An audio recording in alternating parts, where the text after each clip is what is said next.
Hai guys, balik lagi di Cheers Project. Kali ini aku mau cerita alur film Conheads tahun 1993. Film ini bercerita tentang kehidupan sebuah keluarga yang memiliki kepala lonjong. Wih, kayak mana pula ceritanya itu? Jadi selama beberapa menit ke depan, aku bakal nemani aktivitas gabut kalian guys. So, stay tune!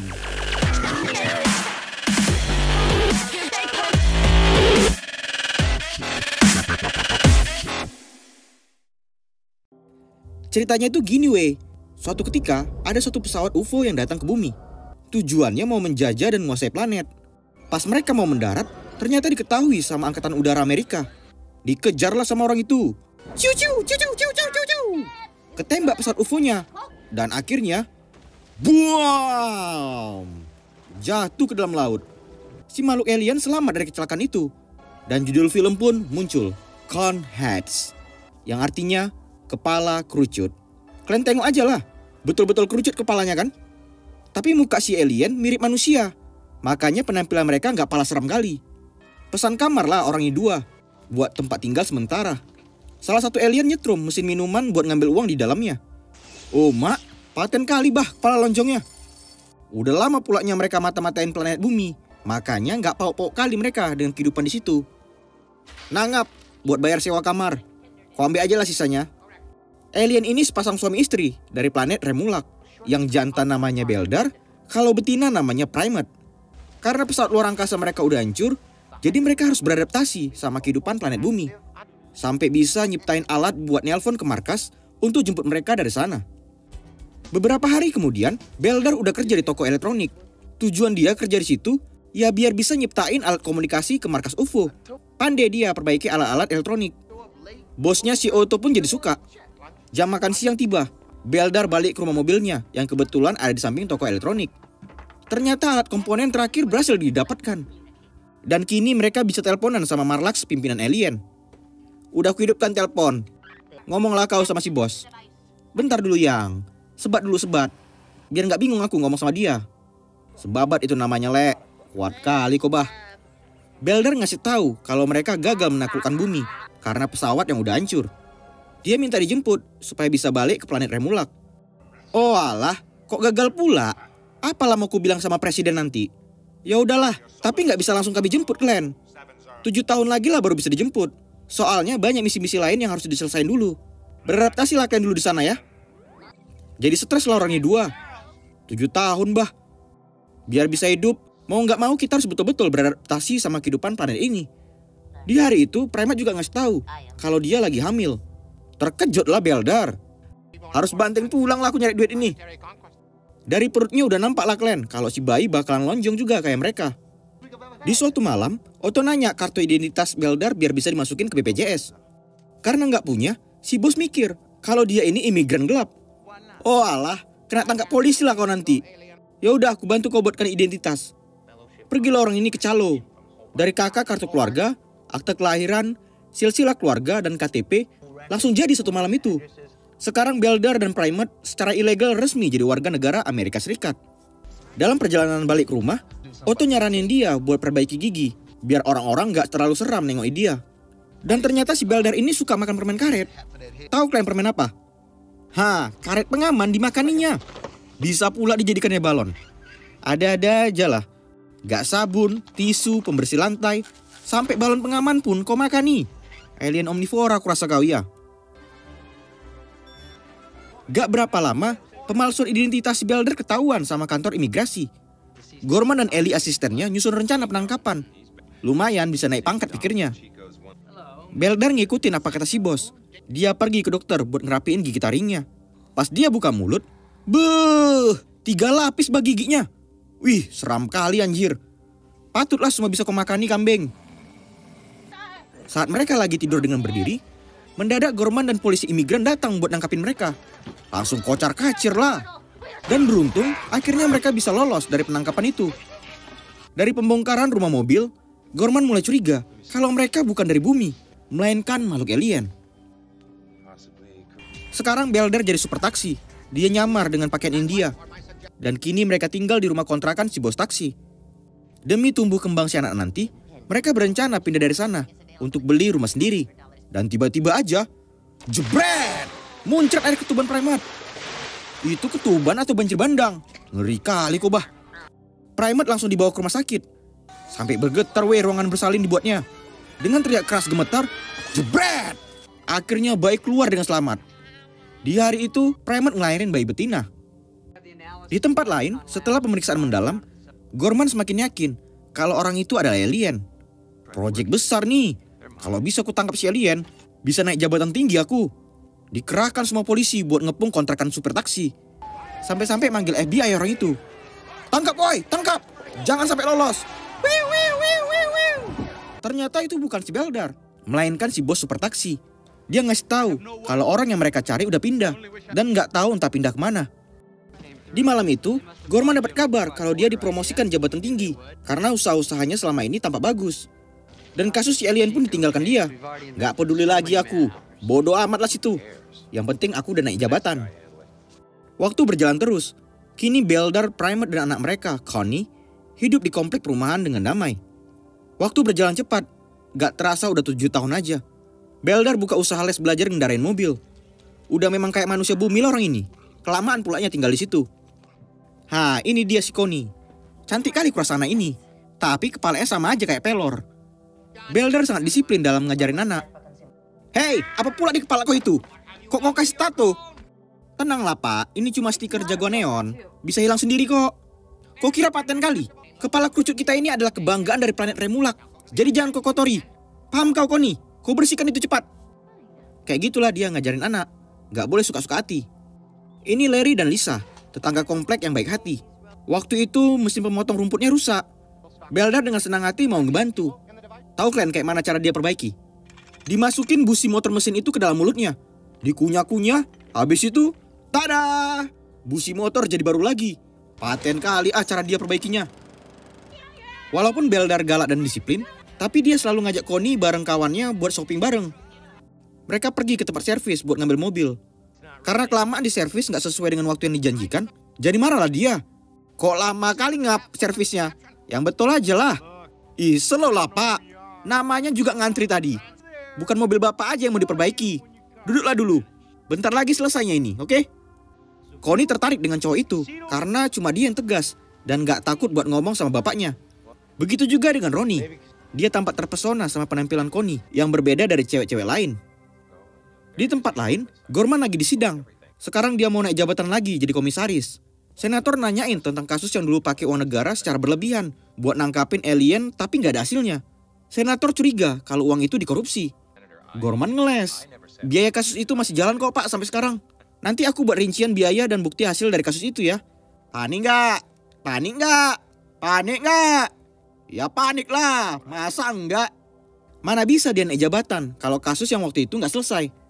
Dibuka lagi kasus itu, dan dia bakal ngejar si alien sampai dapat. Connie dan Ronnie akhirnya kencan bareng. Mereka makan di KFC. Pas Connie makan sandwich ukuran jumbo, beuh, langsung masuk semuanya ah. Si Ronnie langsung bergairah lah nengok yang kayak gituan. Langsung piktor otaknya. Suatu ketika, Beldar lagi ngajarin les mobil. Ada pula customer cewek yang sangean nengok kepalanya.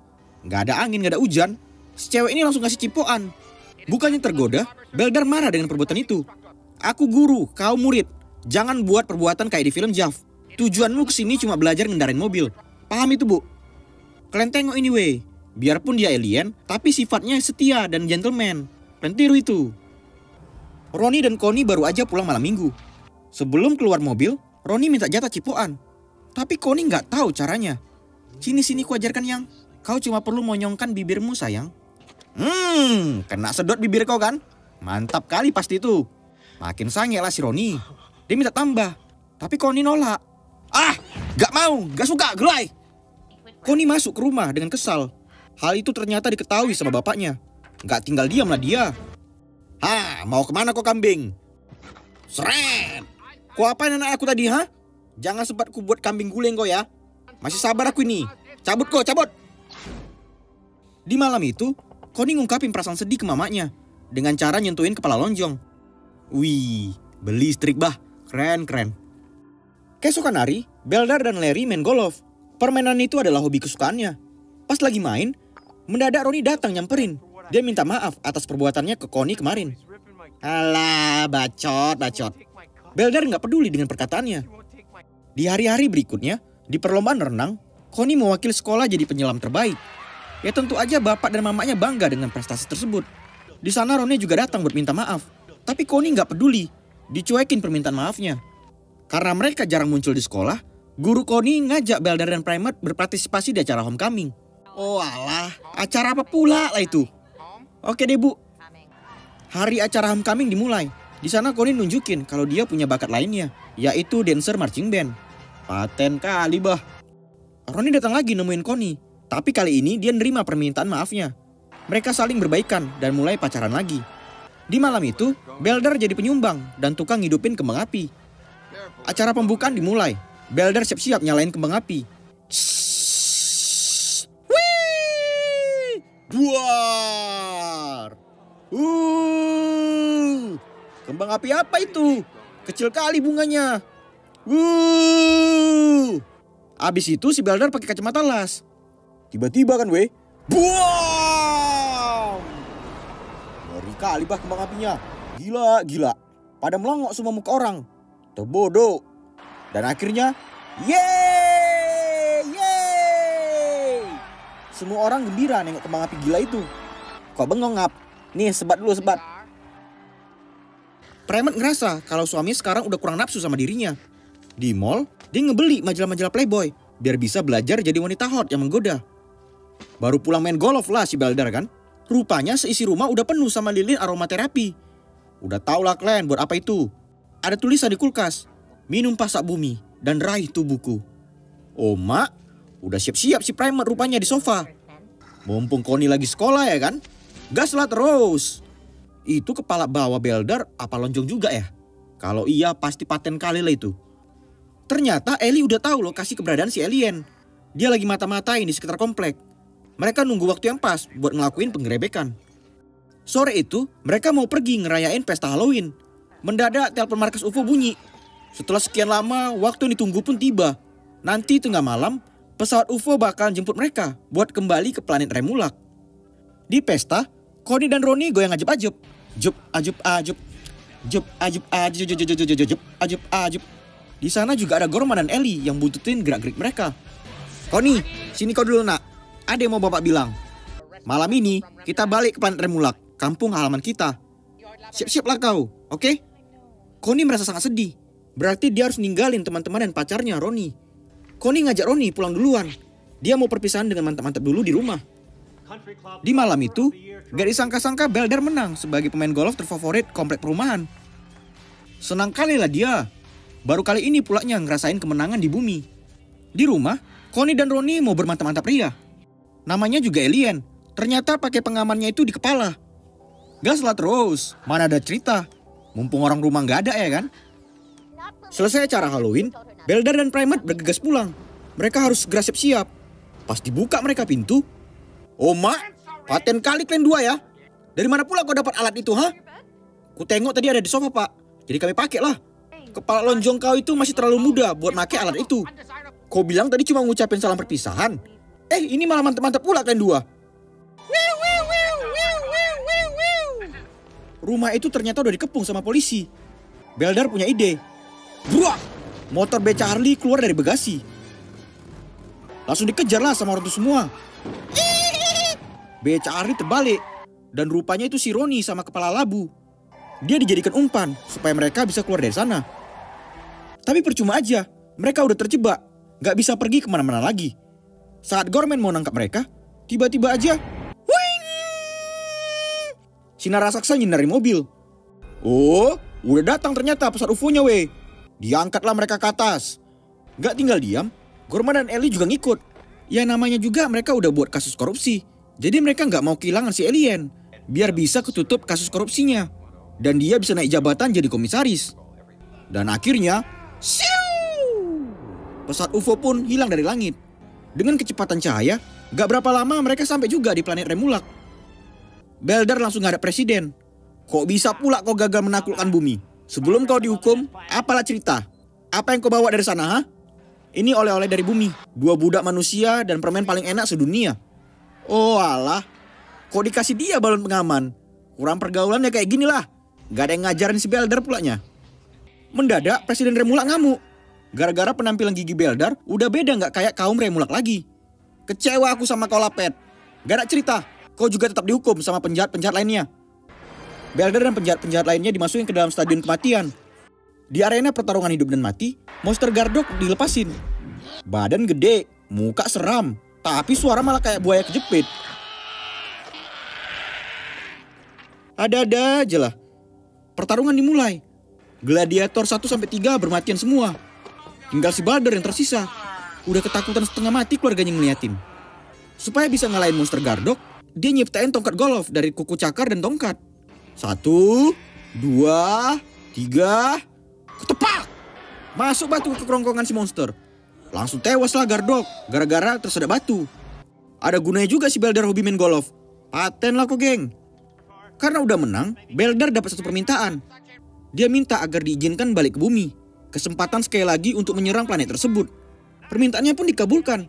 Tapi dengan syarat, salah satu budak tinggal di planet Remulak. Bersorak-sorak lah semua alien nengok keberaniannya. Langsung 10 armada pesawat UFO terbang menuju bumi. Yang mimpin penyerangan si Beldar. Mendarat duluan lah pesawat UFO-nya. Sebenarnya Beldar nggak ada niat mau nyerang bumi. Karena selama tinggal di bumi, dia dapat banyak pelajaran kehidupan. Nggak mau dia menyakitin perasaan putrinya. Makanya mendadak dia ngomong, "Peringatan, peringatan, peringatan! Makhluk bumi akan melakukan penyerangan. Mereka tahu kita datang. Mundur, mundur, mundur! Kita akan diserang dengan laser canggih mereka." Jelas langsung ketakutan lah armada yang lain. Beldar nyetel pesawat UFO-nya biar bisa terbang dan meledak sendiri. Ini demi kebahagiaanmu, putriku. Tiba-tiba, buang! Meledak pesawat UFO di langit. Presiden Remulak sedih. Dia ngasih penghargaan buat keberanian Beldar. Senjata planet bumi terlalu canggih. Mereka sadar kalau nggak sanggup untuk menaklukkan planet itu. Beldar dan Gorman buat kesepakatan. Dia bakal ngelepasin kalau buat surat perjanjian yang menyatakan dia dan keluarganya sekarang sah menjadi warga negara Amerika Serikat. Di penghujung film, Ronnie datang ke rumah buat ngajak Connie pesta prom night. Kini Beldar dan Primate setuju dengan hubungan mereka berdua. Berdiri dulu kalian di sana, biar ku foto. Katakan, kudis! Bercak merah muka si Ronnie. Paten kali kamera kau cuy. Ada-ada aja. Sekarang mereka ngerasa bahagia menjadi makhluk bumi. Dan akhirnya film pun tamat. Oke guys, demikian alur cerita film Coneheads tahun 1993. Pelajaran yang bisa kau dapat dari film ini adalah, mau kayak manapun penampilan kau, tetap percaya diri, kalahkan ejekan dengan prestasi dan kebaikan. Semoga kalian suka lah ya dengan alur cerita film kali ini. Jangan lupa buat like, komen, dan subscribe. Biar makin berkembang channel ini weh. Oke? Ya udahlah ya. Terima kasih and